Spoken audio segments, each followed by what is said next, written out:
कर्मणो ज्ञापि बौद्धम बौद्धम च विकर्मण अकर्मणस्य बौद्धम गहना कर्मणो गति।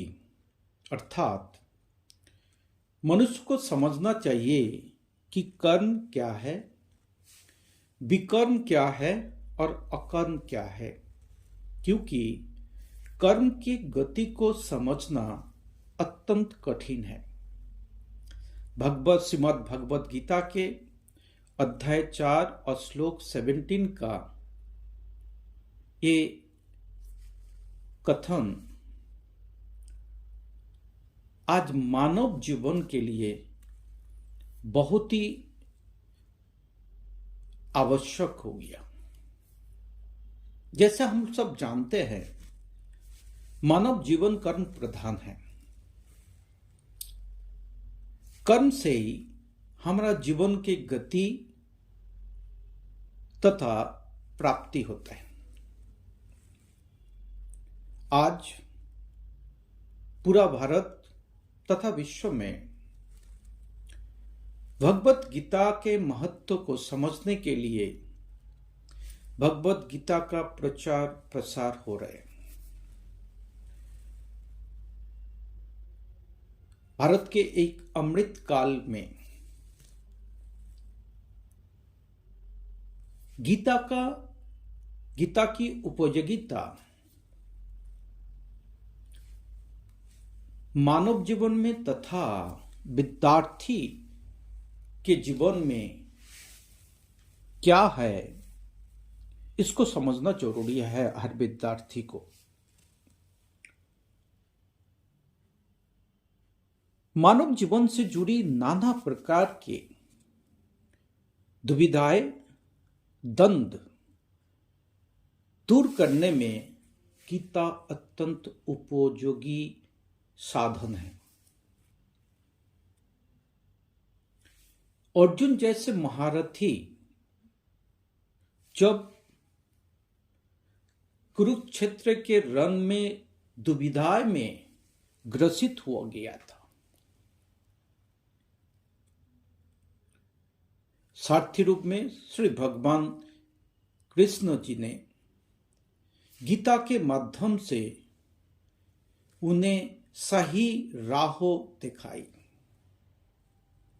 गीता वस्तु तो भगवान श्री कृष्ण और अर्जुन के मध्य काव्यात्मक संवाद है, जिसमें जीवन प्रबंधन से जुड़े सभी सूत्रों का समावेश है।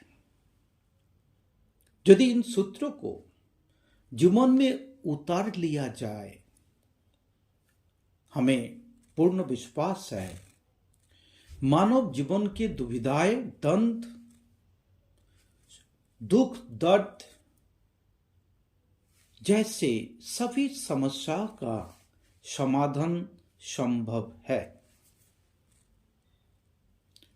वक्त अर्जुन के प्रकार पर भगवान श्री कृष्ण ने ज्ञान, सांख्य योग, कर्म योग, राजयोग, ध्यान योग, भक्ति योग के उपदेश से अपने उदाहरण देकर, अपने विराट स्वरूप को दर्शन कराकर, सीधे आदेश देकर, अपना मत बताकर 3 गुणों से बने संसार का अच्छे बुरे आचरण, प्रकृति पुरुष, सगुण निर्गुण, भक्ति, साधन, प्रारधन, योग, भोग, कर्तव्य, सेवा आदि परस्पर मानव गुणों को विश्लेषण करते हुए अर्जुन के समस्या को निदान किया और गीता से प्राप्त ज्ञान द्वारा अर्जुन का जो जीवन द्वंद्व था, जो समस्याएं था, उस समस्या व मानसिक उलझन को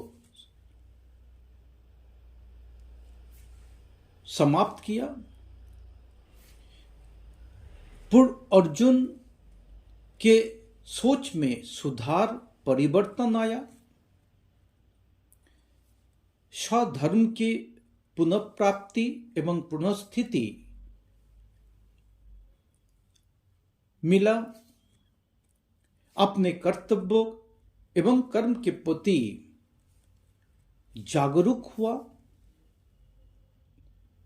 तथा आत्म विजय के साथ भगवान के प्रति पूर्ण समर्पण से अपना कर्तव्य को निष्ठा का साथ संपन्न किया तथा विजयश्री हुआ। गीता साक्षात भगवान के वाणी है। वेदों का सार उपनिषद है, ब्रह्म को प्राप्त करने वाली ब्रह्म विद्या है। सफलता, आत्म कल्याण, पूर्णता, तृप्ति, मोक्ष, विकट समस्या का समाधान, आदर्श समाज निर्माण, चरित्र निर्माण, आदर्श विद्यार्थी क्या होता है, शिक्षक क्या होता है, कैसे शिक्षा जीवन की समस्या को निवारण हेतु जरूरत है, ऐसे सभी पहलू पर एक विस्तृत अध्ययन है। गीता के नियमित अध्ययन और अनुसरण श्रेयकर है और हमें विश्वास है किसी विद्यार्थी, किसी भी मानव गीता को वाणी को अनुप्रेरणा का रूप में, जीवन की ऊर्जा का रूप में अपनाते हैं, एक दिन ना एक दिन उसका सत्कर्म, कर्मनिष्ठा जरूर विजयश्री देगा। दुनिया पे कोई ऐसे ताकत नहीं है जो विजयश्री पाने से उसको रोक सके। गीता का एक अद्भुत शक्ति है, गीता का अंदर एक अद्भुत ऊर्जा है, एक जीवंत ऊर्जा है, जीवन जीने का ऊर्जा है।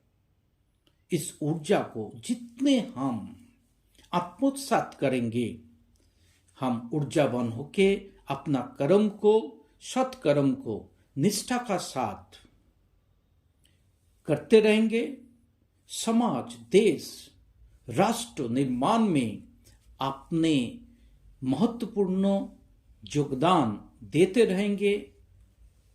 शिक्षक के रूप में विद्यार्थी का चरित्र तथा जीवन निर्माण में सहायक भूमिका अदा करेंगे, तभी ये भारत श्रेष्ठ भारत के रूप में विश्व का सामने उभर के आएंगे। और हमें विश्वास है जो हमने विजन तय किया कि भारत 2047 तक 2047 तक एक विकसित राष्ट्र के रूप में अपने को स्थापित करेंगे। विकसित का मतलब सिर्फ आर्थिक दृष्टि में नहीं है, विकसित का मतलब सांस्कृतिक,